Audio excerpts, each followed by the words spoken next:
Support Pro Play Games on Patreon.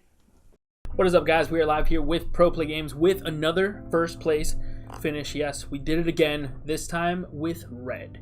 And red, probably one of the, I guess, the non-surprising colors when it comes to, oh, you won your tournament with red.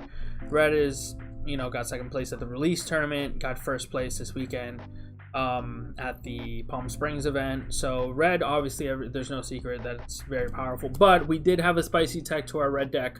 We added the boy, Seagworm Nova. So Seagworm Nova is probably one of the most unfair cards once you read it and you're getting into the game. And then when you play the game and you start seeing these tournaments and results, you're just like, where is this guy? So I figured that was weird, so we throw him in there, and he's been nothing but a superstar every single time that we've casted him. So this is a little bit special take on red. This is a Terra Nova deck at its base, but it's still a Terrasaur deck at its base, but it's still as a Nova part, so I guess you can call it Terra Nova. So let's start out with the basics, right? We played 4 of the Ovi Raptidon, and this guy's just your cheap costed spirit. Rain Needle does the same thing, but it's a Star Dragon. We wanted to stay away from as many non-Terrasaur cards because we already knew that we were adding in this package that wasn't technically Terrasaur themed. So we were like, let's keep our low-end Terrasaur only so that when we go into our big Giganorex, we can really take over the game. So this guy is just a cheap costed spirit that comes down for 0. Every color has one, and that's pretty much that. Next one we play is the Cornered Fire Rat. Now this one I see a lot of people not playing. Funny enough, I did end up seeing this weekend the champion playing this either out of the main or side. I'm not sure. I wasn't able to see his list, but I did see it in the final streams, and I was actually playing this before I saw that on stream because I was like, this card's pretty good. It's an Emperor Beast, so it does fit the Terrasaur / Emperor Beast theme that you need for the Giganorex to get his heavy discount. But when he deals damage, he also draws cards. So it's kind of like having Scorched Battlefield without having Scorched Battlefield. If you do end up having Scorched Battlefield, you can get a draw 2 off of this Cornered Fire Rat, dealing damage to your opponent. So it's really strong. It can come down for 1 core investment on top of the 1 core for management of it staying alive. And it only needs 3 to be online for the effect to deal damage, draw a card. So still very powerful spirit. Next thing we are playing is the 4 Dino Man. So I love Dino Man, honestly. As you saw in the first deck profile, or one of the first deck profiles on the channel, we were playing Dino Man in our red deck. It's just a great control card, and it's a great aggro card, honestly. It's just 3 mana for 6k. It's so big and so relevant. So with a small core investment, this guy gets really big. You just need to have a low spirit investment to get that level 3, as he's only level 3 at level 2 with 2 or less cores on board. So yeah, very powerful card. I love it, and it can come down for 1 after core reduction in the deck, since we are playing a a base red deck. Another card which is sometimes may come off as undervalued at times is the Bearded Eagle. This guy, well, first off, he has a beard, so he's obviously insane. But no, really, he comes down for 0 after all 3 cost reduction spells, and it can scale up to 5k only off of 2 cores. So that is obviously super important. The 5k threshold being out of reach of things like Burning Force and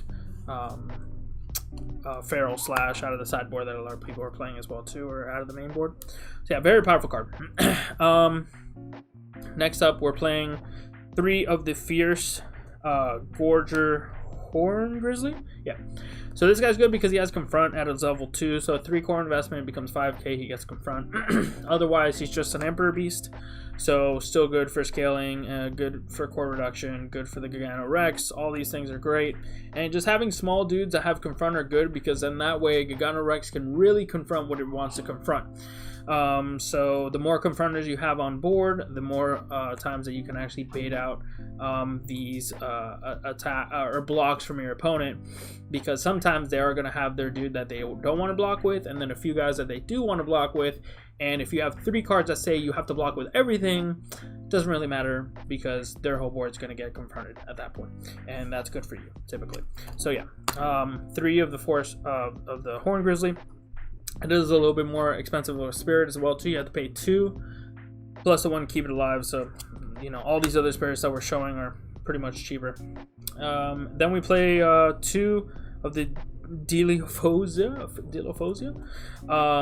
Yeah, this guy's great. He's also an Emperor Beast, not a Terrasaur, funny enough, even though he is a what looks like a dinosaur.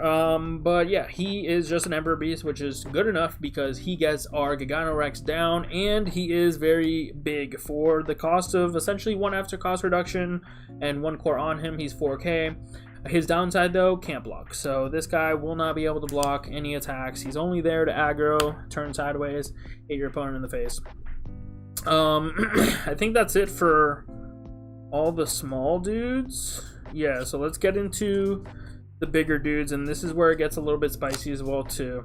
So not only did we splash for our boy Seaworm Nova, but we did also splash for the Baculus. Baculus is really good because specifically it's very hard to beat an Enterprise. Enterprise, the 8-costed spirit out of white, pretty much says white, sorry, or red, sorry, you didn't beat me fast enough. Now I have an impenetrable wall. All my dudes can't be board wiped or touched by your red spells. And now with a combination of Elk, the game's over, right? So Dark Bishop was able to say no to that a lot of the times. Dark Bishop on play, all cores reset to 1 on board from spirits.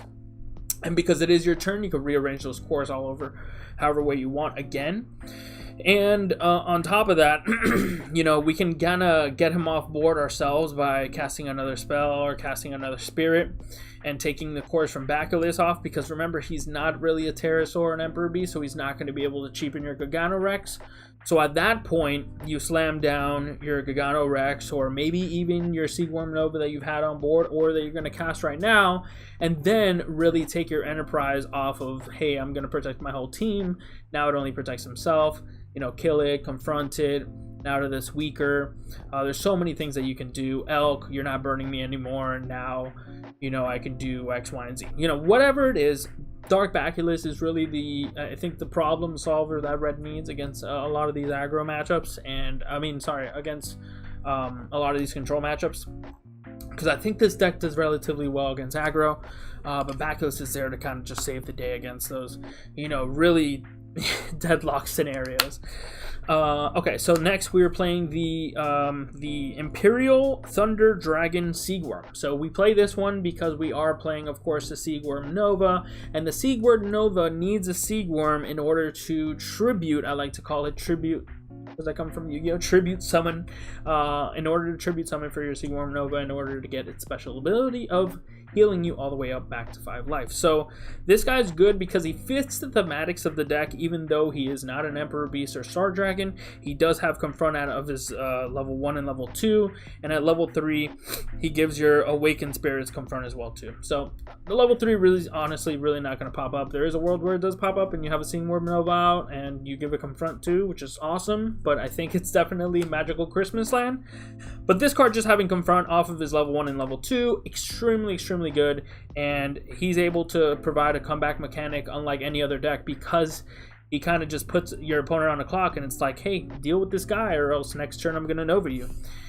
And speaking of the Nova, we do play 2 of the Novas, Seaworm Novas.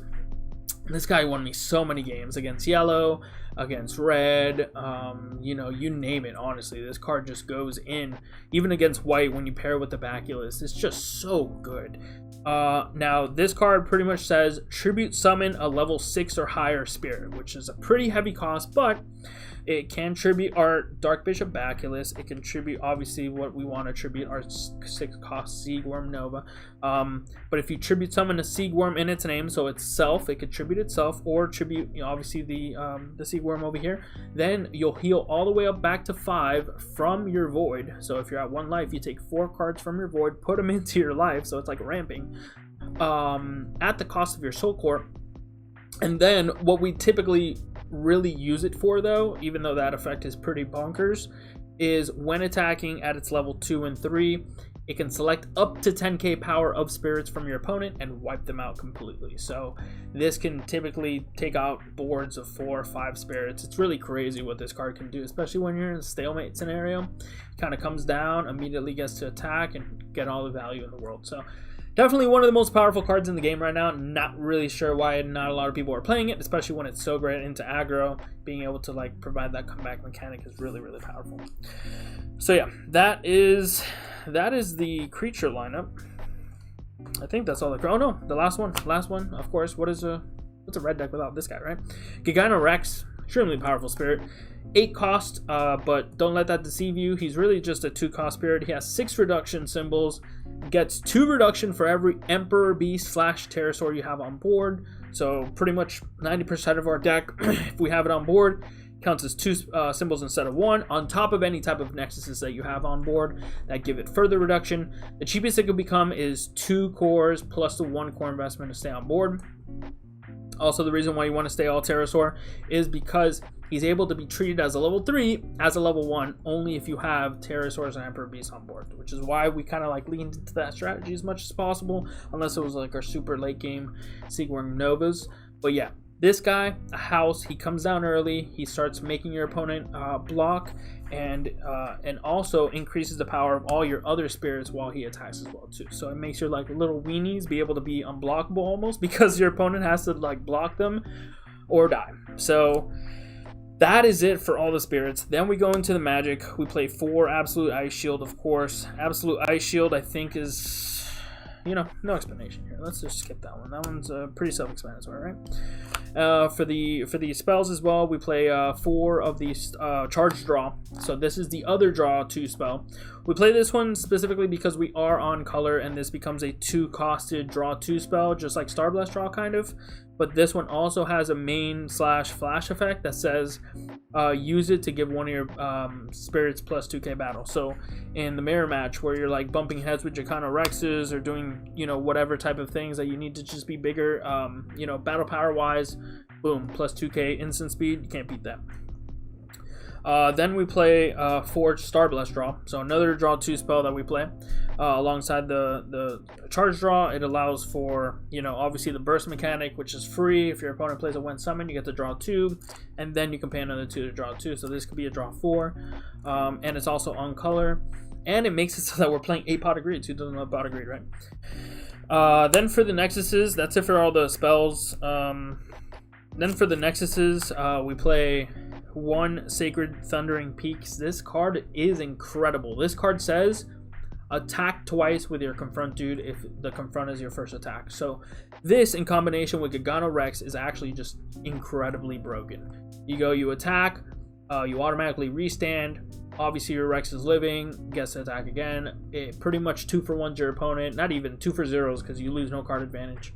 And it's just so good. I cannot get over how good this card is, guys. If you are not playing this, at least out of one of, I don't know what you're doing. Like, this card is just so broken. Then for the Nexuses, we played 2 Volcanic Canyon. I think that's pretty standard. This card's great. I don't think you ever want to have more than 2 on board. You can surprisingly deck out and see too many cards, especially when you're playing 8 Pot of Greeds. And then to round out the Nexuses, we played 2 Scorched Battlefields. Just another broken field spell. Red is so blessed with its field spells, so we played 5 total. 2 Volcanic Cannon, 1 Sacred Thundering Peaks, and 2 Scorched Battlefields. This card pretty much says at level 2, when you deal damage to your opponent, draw a card. So super insane. And then a few cards that I did not put in the right place, but are still broken. Burning Force, of course. I'm sure some of you guys were just like, how are you not playing this in your spells when I was saying playing the spells? But yeah, this guy's great. Obviously, not much to be said. Burning Force is Burning Force. We were playing best of 1, so in a best of 3, maybe I main 3, and then, you know, side the 4th. But I think in a best of 1, you're good with maining 2, honestly. And then Spirit that I missed, Blazing Boar. This guy, I'm kind of on the fence about. I probably would put in some Volcanic Breaks in a best of 1 for sure. Maybe just have 1 Blazing Boar. But Blazing Boar did come in there super clutch because I was stuck with Seaworm on board. I didn't have his big brother, so I was able to play Blazing Boar, get back him, and then be able to combo my opponent. So there is a world, and in the mirror match, you do want to have more of the Gigano Rex against your opponent. So that's why I wanted Blazing Boar too. But I think 2 might be too heavy. maybe just like one of, or find a way to get Volcanic Break in the deck, because I think that card is really good. But other than that, the deck was super solid, went undefeated, beat the mirror, beat white, and beat yellow. It was really good, and I think I might have beat purple as well. But yeah, I think I went the whole color wheel in that specific tournament. So yeah, really fun deck, really cool. And if you want to continue to see really competitive content and want to see more content like this, we have some battle series on the Patreon, patreon.com/PBG_gaming. Links right up there. Thank you guys again for the love and support. Till next time, we're out.